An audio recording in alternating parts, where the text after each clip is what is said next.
Hey guys, welcome to our new video for English vocabulary lessons. In this tutorial I will teach you the meaning of evaluate in English and Hindi. For better understanding I will share the example sentences.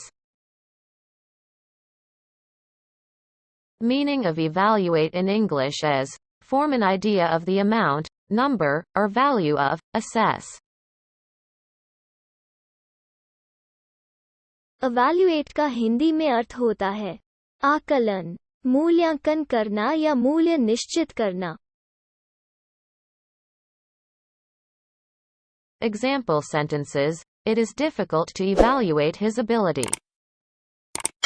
उसकी क्षमता का मूल्यांकन करना मुश्किल है. She would evaluate the damage and pay us accordingly.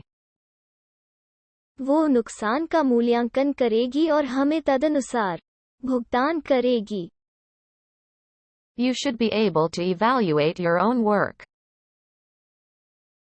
आपको अपने काम का मूल्यांकन खुद करने में सक्षम होना चाहिए.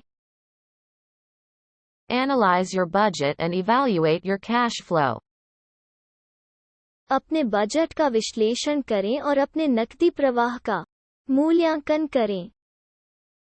Evaluate your flooring before starting a renovation. नवीनीकरण शुरू करने से पहले अपने फर्श का मूल्यांकन करें.